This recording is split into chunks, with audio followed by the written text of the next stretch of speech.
Every voice you hear is real. Every story told here has lived in silence. If you're ready to share yours, email us at OurSilentStories@hotmail.com. You are not alone. Never were.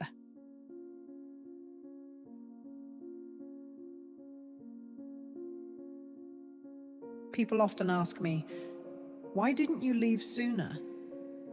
I never know what to say. Because how do you explain a prison with no bars? The truth is, you stop noticing when the cage is built slowly. One insult, one apology, one silent night at a time. When I first met him, he was charming, the kind of man who knew how to make a room laugh. He'd open doors, remember my favorite songs, call me beautiful when I least expected it. And when he got angry, he always had a reason. I told myself that everyone loses their temper sometimes. The first time he yelled at me, I cried. The second time, I apologized. By the third time, I was already used to it. I started to shrink, little by little. I stopped wearing my favorite dress because he said it made me look too confident. I stopped calling my best friend because he didn't like her. I even stopped singing while I cleaned because it annoyed him. At some point, you start confusing silence with safety. I used to wake up every morning and check his mood before I checked my own. I could tell by the way he shut the cabinet or the way he sighed what kind of day it was going to be. I thought if I could just stay small, maybe things would be okay. But it never was. One night, years later, I was sitting at the dinner table. The kids were grown and gone, and it was just the two of us, like strangers eating at opposite ends of a long, empty table. He was talking. I don't even remember about what. His voice was sharp, cold, tired of me. But as he spoke, I realized something strange. I wasn't listening anymore. His words had lost their power. It was as if the years of noise had finally run out of sound. I looked down at my plate. My hands weren't shaking. My heart was quiet. And then, softly, I said it. 6 words. I don't believe you anymore. That was it. No shouting, no tears. Just a calm truth that filled the room like a storm. He froze. It was the first time in our marriage that I had seen fear in his eyes. What did you say? He asked. I said it again, slower this time. I don't believe you anymore. He laughed nervously, said I was being dramatic. But something had shifted. I didn't fight back.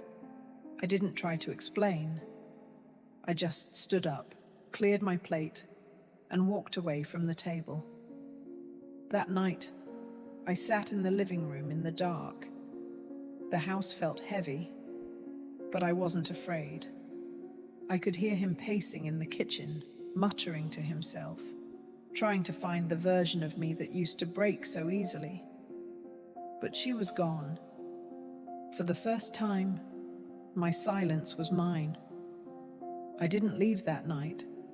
I still had to plan, to find the courage to make it real. But inside, I already had. In the weeks that followed, he noticed the difference. He yelled louder, trying to wake the old fear. He apologized more, promising to change. But my heart stayed quiet. Because once you stop believing the lies, there's no going back. I started packing small things first. My journals, photos, little pieces of myself I'd hidden away. One morning, I left while he was at work. Just a small suitcase, a few clothes, and my keys. I drove with the windows down, letting the wind fill the car. For the first time in decades, I could breathe.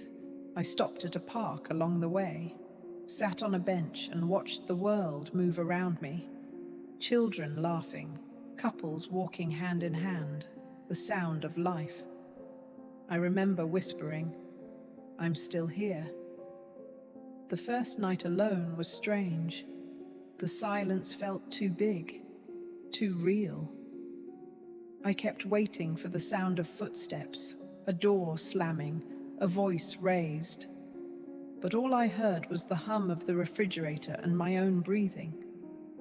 I laughed, softly at first, then harder. Because even though I was scared, I was free.